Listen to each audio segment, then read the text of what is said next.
Hanumangarh railway junction भी था। यहाँ से एक लाइन गंगानगर और दूसरी हठिंडर की तरफ जाती थी। गंगानगर के लिए एक ट्रेन रात 11 बजे निकलती थी, दूसरी सुबह 6 बजे, जबकि हठिंडर के लिए एक ट्रेन सुबह 5 बजे और दूसरी दोपहर 12 बजे चलती थी। बातों के दौरान कस्तूरी कुछ ज्यादा ही बेतकल्लुफ हो गई। उसने सुमित्रा को वाकई बेजरर और अहमक समझ लिया। मैंने एक दो मरतबा सुमित्रा की तरफ भी देखा। उसके अंदाज में बेचैनी और आंखों में उलझन थी। और फिर बाहर वाले दरवाजे पर दस्तक की आवाज सुनकर कस्तूरी उठ गई। बोली, शायद शंकर खाना ले आया है। सुमित्रा ने मेरी तरफ देखते हुए सरगोशी में कहा, बड़ी हर्राफा औरत है, जल्द से जल्द इससे पीछा छुड़ाना होगा। मैंने कहा, बस आज की रात है, सुबह होते ही हम यहाँ से निकल जाएंगे। आंगन में कदमों की आहट सुनकर हम खामोश हो गए। चंद सेकंड के बाद कस्तूरी एक और आदमी के साथ अंदर दाखिल हुई। वो आदमी दरमियाने कद और भारी भरकम जिस्म का मालिक था। सरगंजा था, मगर दरमियान में एक बालिश्त भर लंबी चुटिया सांप की तरह लहरा रही थी। माथे पर कशका लगा हुआ था। उसने मखसूस अंदाज में धोती बांध रखी थी, मगर जिस्म के बालाई हिस्से पर कोई लिबास नहीं था। गले में 3-4 रंग बिरंगी मालाएं और कलाइयों में लोहे के कड़े पहन रखे थे। उसके इस हुलिये से उसके कट्टर हिंदू होने का अंदाजा लगाया जा सकता था। उसने दोनों हाथों में पीतल का एक बड़ा सा थाल उठा रखा था, जिसमें खाने पीने की चीजें रखी हुई थी। कमरे में दाखिल होते ही उसकी नजर पहले मेरी तरफ उठी और फिर सुमित्रा के चेहरे पर जम गई। मैंने उसकी आंखों में अजीब सी वहशत उभरते हुए देखी। सुमित्रा भी एक झटके से उठकर खड़ी हो गई। उसका चेहरा भी खौफ से धुआं हो रहा था। कस्तूरी के साथ खाना लेकर आने वाला वो शख्स दयाल शंकर था। सुमित्रा को देखकर उसके चेहरे पर खौफ के साए लहरा गए। उसके हाथ कांपने लगे और थाल उसके हाथ से छूटकर गिर गया। एक जोरदार छन्नाके की आवाज उभरी और सारी चीजें बिखर गईं। वो चीखता हुआ दरवाजे की तरफ लपका, ये आतंकवादी हैं, भागो। सुमित्रा और दयाल शंकर की हालत देखकर मैं अब तक मबहूत सा बैठा हुआ था। कोई बात मेरी समझ में नहीं आ रही थी कि वो एक दूसरे को देखकर इतना बदहवास और खौफजदा क्यों हो गए थे। लेकिन जब आतंकवादी कहते हुए वो दरवाजे की तरफ भागा तो मैं भी जैसे होश में आ गया। सुमित्रा चीखी, ना जी, पकड़ो इसे, बाहर न जाने पाए। मैं अपनी जगह से उछला और किसी परिंदे की तरह उड़ता हुआ दयाल शंकर से टकराया, लेकिन वो धक्का खाकर दरवाजे के बाहर जा गिरा और फिर दूसरे ही लम्हे उसने उठकर बाहर वाले दरवाजे की तरफ दौड़ लगा दी। मैं भी उसके पीछे लपका। दयाल शंकर बैरूनी दरवाजे के करीब पहुंच चुका था। मैंने एक बार फिर छलांग लगा दी और उसके ऊपर गिरा। वो आगे दरवाजे से टकरा गया। मैंने उसकी चुटिया पकड़ ली और उसे जोर से पीछे खींचा। वो अपने आप को छुड़ाने की कोशिश कर रहा था, मगर मेरी गिरफ्त मजबूत थी। मैं उसे पूरी कुव्वत से खींच रहा था ताकि वो दरवाजे से बाहर न निकल सके। और फिर मेरे सर पर धमाका सा हुआ। सर पर लगने वाली जर्ब बड़ी जोरदार थी। मेरा दिमाग झंझना उठा और फिर आंखों के सामने अंधेरे की चादर फैलने लगी।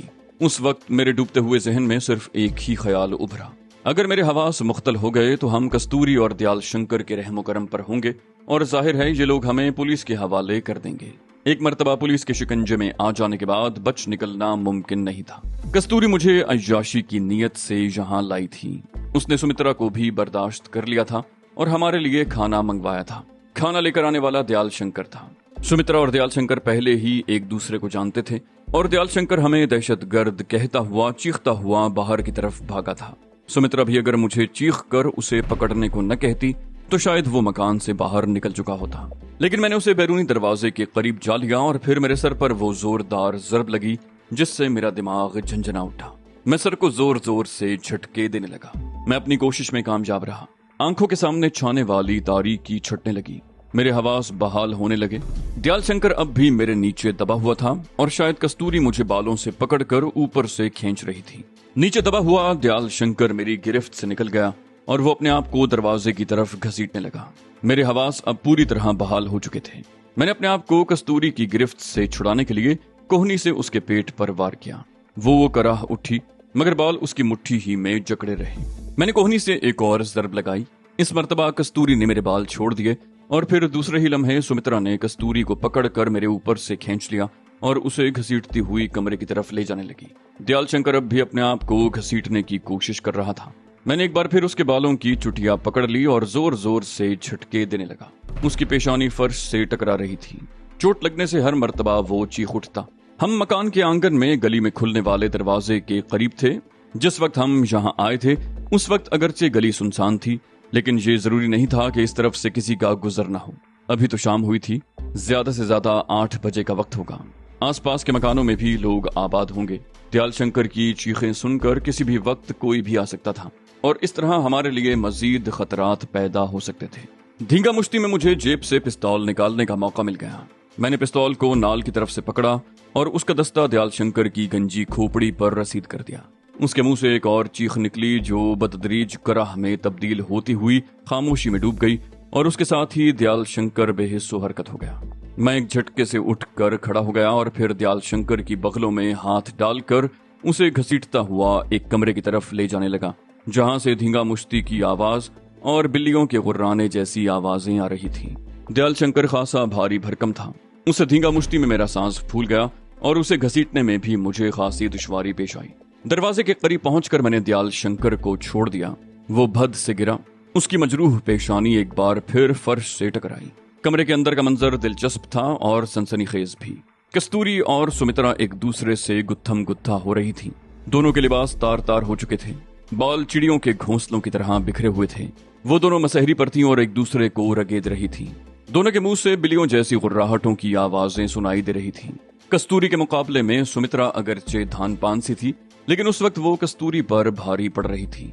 उसने कस्तूरी को अपने नीचे दबा रखा था और कस्तूरी अपने आप को छुड़ाने की भरपूर कोशिश कर रही थी और फिर वो दोनों मसहरी से नीचे फर्श पर लुढ़क गईं। लेकिन कस्तूरी इस तरह गिरी थी कि उसकी एक टांग तो नीचे थी और दूसरा पांव मसहरी की पाइंती की तरफ लगे हुए आराइशी तख्ते के नीचे फंस गया। सुमित्रा उसके सीने पर सवार थी और उसके बालों को मुट्ठियों में जकड़े जोर जोर से झटके दे रही थी। मैं चंद लम्हों तक दिलचस्पी से ये तमाशा देखता रहा, फिर पिस्तौल जेब में डाला और आगे बढ़कर उन्हें छुड़ाने लगा। कस्तूरी के बालों पर सुमित्रा की गिरफ्त बड़ी मजबूत थी। मैं बड़ी मुश्किल से उसे छुड़ाकर एक तरफ खींच सका। वो एक बार फिर गुर्राती हुई कस्तूरी की तरफ लपकी थी, लेकिन मैंने उसे पकड़ लिया। मैंने उसे कुर्सी पर धकेला, कहा अब तुम कुछ नहीं करोगी, बैठ जाओ यहाँ। फिर मुड़कर कस्तूरी की तरफ मुतवज्जे हो गया। कस्तूरी की हालत वाकई बहुत अबतर थी। ऐशो आराम और रक्स सुरूर की जिंदगी गुजारने वाली ये औरत लड़ाई भिड़ाई से वाकिफ नहीं थी। इसने मर्दों का दिल बहलाना सीखा था। ये अपनी अदाओं से किसी महफिल को रंगीन तो बना सकती थी, लेकिन किसी से हाथापाई इसके बस की बात नहीं थी। इसने बड़े नाज और नखरों में जिंदगी गुजारी थी और यही वजह थी कि वो जिस्मानी लिहाज से अपने से कमतर सुमित्रा से मार खा गई। उसके सीने, गर्दन और चेहरे पर भी सुमित्रा के नाखूनों से खराशें पड़ चुकी थीं। उसके चेहरे पर कर्ब के आसार और आंखों में नफरत की चिंगारियां चमक रही थीं। मैंने मसहरी के तख्ते में फंसा हुआ उसका पैर निकाल दिया और पिंडली से पकड़कर उसकी टांग नीचे कर दी। उसने अपना लहंगा दुरुस्त किया और एक झटके से उठकर बैठ गई। वो शायद सुमित्रा की तरफ झपटने का इरादा कर रही थी, मगर मैंने उसे बावजू से पकड़ लिया। मैंने उसके चेहरे पर नजरें जमाते हुए कदरे दुरुस्त लहजे में कहा, अपने हवास को काबू में रखो कस्तूरी। ये जो कुछ भी हुआ है किसी गलत फहमी का नतीजा है। बात को ज्यादा मत बढ़ाओ, हम इस मामले को तय कर सकते हैं। कस्तूरी अपने बेरब तनफ्फुस पर काबू पाने की कोशिश करते हुए बोली, पहले इसने मुझ पर हमला किया था। मैं तुम्हें और दयाल शंकर को छुड़ा रही थी कि इस कुतिया ने मुझ पर हमला कर दिया। मैं इसे नहीं छोड़ूंगी। मैंने कहा, यह किसी गलत फहमी का नतीजा है। तुम मुझे छुड़ाने की कोशिश कर रही थी और सुमित्रा समझी थी कि तुमने मुझ पर हमला कर दिया, इसलिए ये तुम पर हमलावर हो गई। ये सब किया धरा तुम्हारे उस दयाल शंकर का है। अगर ये चीखता हुआ बाहर की तरफ न भागता तो बात यहां तक न पहुंचती। लेकिन एक मिनट, पहले मैं उसे अंदर ले आऊं। मैंने उठकर दरवाजे के करीब बेहोश पड़े हुए दयाल शंकर को घसीटकर कमरे के फर्श पर डाल दिया। कस्तूरी फर्श से उठकर मसहरी पर बैठ गई और उंगली से अपने बदन पर लगी हुई खराशें सहला रही थी। मैंने कुर्सी पर बैठी हुई सुमित्रा की तरफ देखा। वो भी अबतर हालत में थी। उसके सीने, गर्दन और चेहरे पर भी खराशें थीं। सीने पर एक लंबी खराश से खून भी रिस रहा था। वो भी खूंखार नजरों से कस्तूरी की तरफ देख रही थी। मैंने कस्तूरी की तरफ देखते हुए दयाल शंकर की तरफ इशारा किया, कहा, ये कौन है? मैंने इसे जिंदगी में पहली मर्तबा देखा है। ये मुझे देखते ही दहशतगर्द कहते हुए बाहर क्यों दौड़ा? कस्तूरी ने कहा, दयाल शंकर यहाँ जैन मंदिर का पुजारी है। इसने तुम्हारे बारे में गलत नहीं कहा था। वो राजस्थान में जैन मंदिरों में घूमता रहता है। हो सकता है उसने तुम्हें माउंट अबू या किसी और जगह देखा और यहाँ देखते ही उसने तुम्हें पहचान लिया। मैंने कस्तूरी के चेहरे पर नजरें जमाते हुए कहा, क्या कहना चाहती हो तुम? मेरे जिस्म में सनसनी की लहरें दौड़ने लगीं। कस्तूरी ने पुरसुकून लहजे में कहा, यही कि तुम आतंकवादी हो।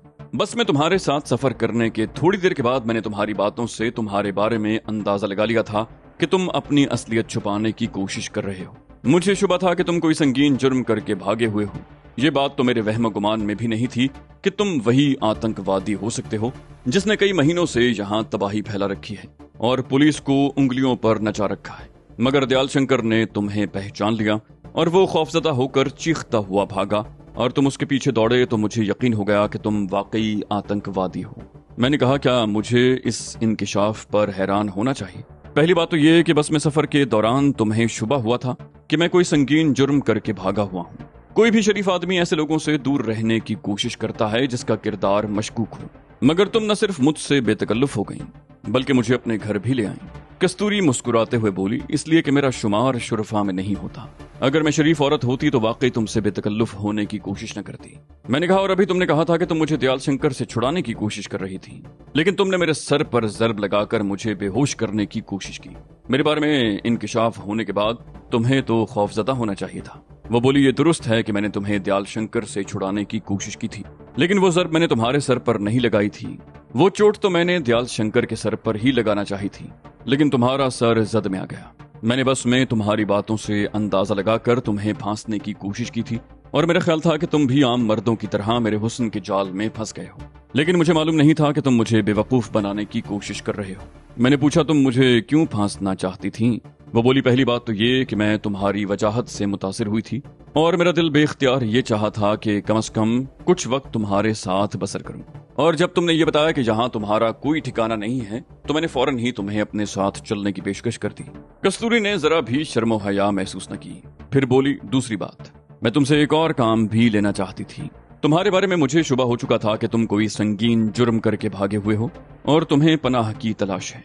मैंने उसी वक्त तय कर लिया था कि तुम्हें अपने जाल में फंसाकर अपने पास रोके रखूंगी और फिर तुम्हें उस काम के लिए भी आमादा करूंगी जिसके लिए मुझे अरसे से तुम जैसे आदमी की तलाश थी। मेरा ख्याल था कि तुम लालच और दबाव में आकर मेरे इशारों पर चलते रहोगे, लेकिन मुझे क्या मालूम था कि मैं ही आखिर तक बेवकूफ बनती रही हूँ। तुम्हारे साथ ये हर्राफा भी मकान में आ गई तो मैं कुछ परेशान हो गई, मगर तुमने कहा कि ये हमारे मामलात में मुदाखलत नहीं करेगी और एक कमरे में पड़ी रहेगी। मैं खामोश हो गई थी और मैंने उसी वक्त तय कर लिया था कि इसे कल ही मंदिर ले जाकर गायब करवा दूंगी।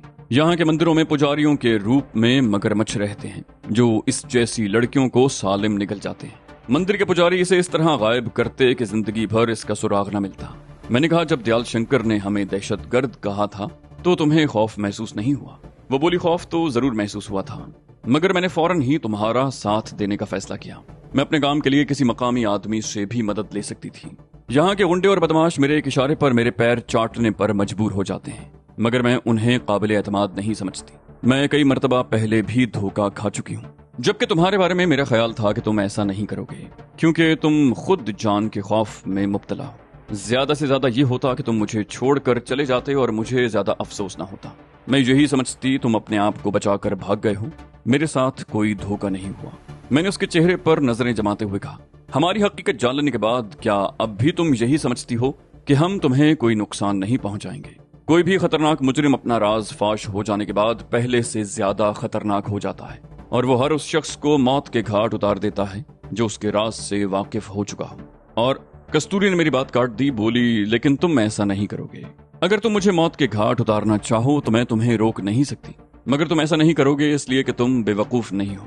मैंने उसे घूरा, कहा, क्या मतलब? वो बोली, सीधी सी बात है, तुम इस वक्त मोस्ट वांटेड हो। तुम्हारे चर्चे हर तरफ हैं, अखबारात में हर वक्त तुम्हारे बारे में कुछ न कुछ छपता रहता है। किसी मुजरिम की तलाश के लिए शायद ही कभी इतने वसाइल बरूए कार लाए गए हों जितने तुम्हारे लिए हो रहे हैं। राजस्थान से बाहर जाने वाले तमाम रास्तों पर पहरे बिठा दिए गए हैं। हर कस्बे, हर शहर और हर शाहराह पर तुम्हारी तलाश में चेकिंग हो रही है और तुम्हारी खुशकिस्मती है कि अब तक बचते रहे हो और इसकी वजह शायद ये है कि तुम मौकाशिनास हो। वक्त की नब्ज पर तुम्हारा हाथ है।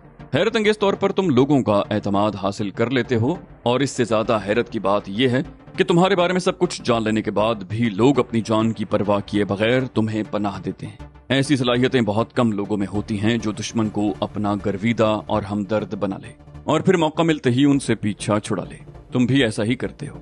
तुम अब तक बहुत जहानत का सबूत देते रहे हो, लेकिन मेरे ख्याल में तुमसे कुछ गलतियां सरजद होती रही हैं और तुम में उन गलतियों की इस्लाह कर लेने की भी सलाहियत मौजूद है।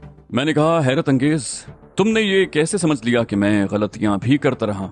कस्तूरी ने कहा, अखबारात तुम्हारे बारे में मामूली से मामूली बातें भी छुपाते रहते हैं। हर अखबार अपनी इशात बढ़ाने के लिए तुम्हारे बारे में हर रोज कोई ना कोई झूठी सच्ची खबर छापता रहता है। तुम्हारे बारे में ऐसे ही अखबारात की फराहम करदा इत्तलात पर कई बेगुनाह नौजवान तुम्हारे शुबे में पकड़े गए और उन्हें तशद्दुद का निशाना भी बनाया गया। बहरहाल मैं ये कह रही थी कि अखबारात के जरिए लोगों को तुम्हारे बारे में कुछ न कुछ मालूम होता रहता है। मैं तुम्हारी जिन गलतियों की बात कर रही थी उसका अंदाजा भी मैंने अखबारात में शाया होने वाली खबरों से ही लगाया है। मैं ज्यादा पीछे नहीं जाऊंगी, लेकिन 2 दिन पहले भी तुम एक ऐसी फाश गलती कर चुके हो जो तुम्हारे लिए मुश्किलात पैदा कर सकती है। मैंने सवाली निगाहों से उसकी तरफ देखा। कहा, वो क्या? कस्तूरी ने कहा, 2 दिन पहले तुमने कोटपुतली के रूप सुहाय नामी एक आदमी को कुएं में फेंका था। मैं चौंक सा गया। कहा, हाँ ये दुरुस्त है, लेकिन ये वाकई मेरी गलती थी। वो बहुत अच्छा आदमी था, उसने हमें पनाह दी, ये जाने बगैर कि मैं कौन हूँ। लेकिन उसका एक मुलाजिम राणा रणबीर सिंह हमारे चक्कर में पड़ गया। उसे हम पर शुबा हो गया था और वो हमारे बारे में मालूमात हासिल करने के लिए माउंट अबू तक पहुंच गया था और फिर उसने मुझे काबू में करने की कोशिश की थी, लेकिन मेरे हाथों मारा गया। उसके फौरन बाद ही रूप सुहाय भी हमें अपने गांव वाली हवेली में ले आया। उसे मालूम नहीं था कि राणा मेरे हाथों मारा गया है। वो हमें किसी मुमकिन परेशानी से बचाना चाहता था, लेकिन वो खुद पुलिस के चक्कर में फंस गया। पुलिस उससे राणा रणबीर सिंह के कत्ल के बारे में पूछगिछ करना चाहती थी। मुझे अंदेशा था कि बात वहीं तक महदूद नहीं रहेगी और इस तफ्तीश में हमारा भी नाम आ जाएगा। इसलिए मैंने रूप सुहाय को कत्ल करके वहां से भागने का फैसला कर लिया। यहाँ मुझसे एक गलती हो गई। रूप सुहाय को जान से मारने की कोई जरूरत नहीं थी। हम उसे धोखा देकर भी वहां से निकल सकते थे। और फिर दूसरी गलती ये हुई कि जब हम उसे कुएं में फेंक रहे थे तो उसके कारिंदे ने हमें देख लिया था। वो बचकर भाग निकला और उसका बच निकलना ही गजब हो गया। उसने हवेली में जाकर बता दिया। हवेली के टेलीफोन से पुलिस को इत्तला दे दी गई। पुलिस ने हमें घेरे में ले लिया और मुझे अपनी एक बेहतरीन और जानसार दोस्त से हाथ धोने पड़े। वो पुलिस की गोलियों का निशाना बन गई। मैं एक बार फिर चंद लम्हों के लिए खामोश हुआ और उसके चेहरे पर नजरें जमाते हुए बोला, मैं तुम्हारी जहानत की दाद देता हूँ कि अखबारात में शाया होने वाली खबरों से तुमने मेरे बारे में बिल्कुल दुरुस्त अंदाजे कायम किए। रूप सुहाय को कुएं में फेंकना वाकई मेरी बहुत बड़ी गलती थी और उस गलती का खमियाजा मुझे इस तरह भुगतना पड़ा कि अपनी एक दोस्त से हाथ धोने पड़े। कस्तूरी ने कहा, और रूप सुहाय जिंदा बच गया। मैं उछल पड़ा। क्या? मेरे दिल की धड़कन एकदम तेज हो गई। मैंने सुमित्रा की तरफ देखा, उसका चेहरा भी धुआं हो गया था। कस्तूरी ने कहा, यह सच है, उसके कारिंदों ने उसे कुएं से निकाल लिया था। वो तकरीबन 2 घंटे बेहोश रहने के बाद होश में आ गया। मैंने कहा, उसके जिंदा बच जाने की मुझे वाकई खुशी है, लेकिन कस्तूरी ने मेरी बात काट दी। बोली, तुम्हारे लिए मुश्किलात भी बढ़ गई हैं। रूप सुहाय के कुएं में फेंके जाने, उसके जिंदा बच जाने, तुम्हारे फरार और तुम्हारी साथी रत्ना के पुलिस के हाथों मारे जाने की खबर आज के अखबारात में छप चुकी है। और मुझे तो हैरत है कि तुम लोग वहां से बचकर निकल कैसे आए। पुलिस ने मीलों दूर तक के इलाके को घेरे में ले लिया था और हर तरफ जाने वाले रास्तों पर सख्त चेकिंग की जा रही थी। मैं दिल ही दिल में मुस्कुरा दिया। वहां से फरार के लिए मेरी जहानत काम आई थी। अगर बैलगाड़ी में सब्ज चारे के गट्ठों के नीचे जगह बनाकर छुपने वाली बात मेरे जहन में ना आती तो हम उस इलाके से वाकई नहीं निकल सकते थे। उससे आगे भी अगरचे जगह जगह बसों में चेकिंग हो रही थी, मगर मेरा और सुमित्रा का बसों में अलग अलग सीटों पर बैठना काम आ गया था। हमसे पूछगिछ तो हुई थी, लेकिन हम शुबे की जद में नहीं आ सके थे।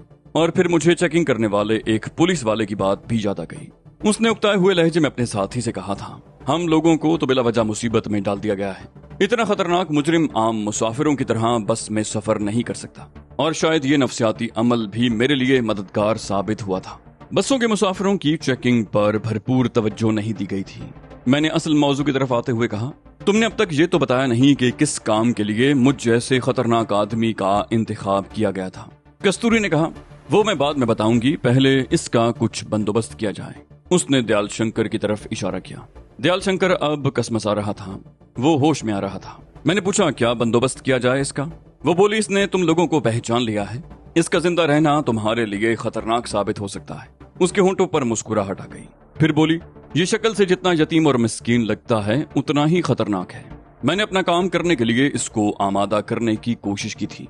इसने मेरा वो काम तो नहीं किया, लेकिन पिछले 1 साल से मुझे ब्लैकमेल कर रहा है। मैं महीने में 1 मर्तबा जब भी हनुमानगढ़ आती हूँ, ये मुझे अपना हक समझता है। अगर ये जिंदा रहा तो तुम सोच सकते हो कि तुम दोनों के लिए कितना खतरनाक साबित हो सकता है। मैंने कहा, तुम्हारा मतलब है कि इसे जिंदगी से निजात दिला दी जाए। कस्तूरी बोली, हाँ, इससे बचने का यही एक रास्ता है। ये मेरे लिए एक नया मसला था। कस्तूरी ने अब तक जो कुछ भी कहा था वो जरा भी गलत नहीं था। उसने अखबारों में शाया होने वाली खबरों से मेरे बारे में बिल्कुल दुरुस्त अंदाजे लगाए थे। उससे मुझे वक्ती तौर पर कोई खतरा नहीं था, लेकिन दयाल शंकर का जिंदा रहना वाकई खतरनाक बात थी। न जाने उसने पहले मुझे कब और कहां देखा था कि उस वक्त चेहरे पर नजर पड़ते ही पहचान गया। उसने भागने की कोशिश की थी मगर मेरे काबू में आ गया था। ये गनीमत था कि कस्तूरी अपने किसी लालच में मोम हो गई थी, लेकिन दयाल शंकर का उस मकान से जिंदा निकल जाना हमारी मौत का बायस बन सकता था। लेकिन मैं अकेले ये काम नहीं करना चाहता था ताकि वो भी दबाव में रहे। मैंने जेब से पिस्तौल निकाल कर सवालिया निगाहों से उसकी तरफ देखा। कहा, तुम्हारे ख्याल में इसे गोली मार देना मुनासिब होगा? उसने नफी में सर हिलाया, बोली नहीं, गोली की आवाज दूर तक जाएगी, इस तरह हम मुसीबत में पड़ जाएंगे। मैंने कहा, लेकिन जब हमारी हाथापाई हुई थी तो तुम भी चीखती रही थी, और ये भी। उस वक्त तो किसी पड़ोसी ने मुदाखिलत नहीं की, हालांकि मुझे डर था कि कोई ना कोई इस तरफ जरूर आएगा। उसने मेरी बात काटते हुए कहा, वो दूजी बात है, ये बस्ती मंदिर के करीब है। मंदिर के पुजारी जो कुछ करते हैं उससे सभी लोग वाकिफ हैं। रोजाना रात को किसी न किसी लड़की को मंदिर से उठाकर किसी मकान में ले आते हैं। लड़कियों की चीखें गूंजती रहती हैं, मगर कोई पूछने के लिए अपने घर से बाहर नहीं निकलता। लेकिन गोली की आवाज गूंजेगी तो लोगों को तजस्सुस होगा। वो सूरत हाल मालूम करने के लिए जरूर घरों से निकलेंगे। मेरा ख्याल है कि इसे गला घोंट कर खत्म कर दिया जाए। हम दोनों एक इंसान की जिंदगी और मौत के बारे में इस तरह बात कर रहे थे जैसे हमारे नजदीक इंसानी जिंदगी की कोई अहमियत ना हो। मैंने इधर उधर देखा, फिर मेरी नजरें छत पर लगे हुए लोहे के एक कुंडे पर मरकूज हो गईं। ये कुंडा पंखा टांगने के लिए लगाया गया होगा, मगर पंखा नहीं था। मैंने सवालिया निगाहों से कस्तूरी की तरफ देखा। कहा, कोई रस्सी है? कस्तूरी ने कहा, अभी लाती हूँ। वो कमरे से बाहर चली गई। सुमित्रा कुर्सी पर बैठी मुतवहश नजरों से मेरी तरफ देख रही थी। चंद मिनट के बाद कस्तूरी रस्सी ले आई जो खासी लंबी थी। मैंने सुमित्रा को इशारा किया, वो उठकर दूसरे कमरे में चली गई। मैंने रस्सी का एक सिरा छत के कुंडे में डाल दिया और दूसरे सिरे पर फंदा बना लिया। चंद मिनट पहले दयाल शंकर जिस तरह कसमसाया था, उससे मैंने अंदाजा लगाया था कि वो होश में आ रहा है, लेकिन अभी तक वो होश में नहीं आया था। और फिर मैंने और कस्तूरी ने जिस तरह दयाल शंकर को फंदे में लटकाया, वो एक अलग कहानी है। वो होश में आ गया था। कस्तूरी ने अक्लमंदी का मुजाहिरा करते हुए उसके मुंह में कपड़ा भी ठूंस दिया था। दयाल शंकर को फंदे पर लटकाकर हम दूसरे कमरे में आ गए। ये वही कमरा था जहां घर में दाखिल होने के बाद कस्तूरी लेकर आई थी। जहां एक शानदार बेड बिछा हुआ था, एक छोटी मेज और चंद कुर्सियां भी पड़ी हुई थी। सुमित्रा सामने ही एक कुर्सी पर बैठी हुई थी। उसके चेहरे पर वहशत थी। वो अब भी एक हाथ से कभी चेहरे और कभी गले और सीने पर खराशों को सहला रही थी।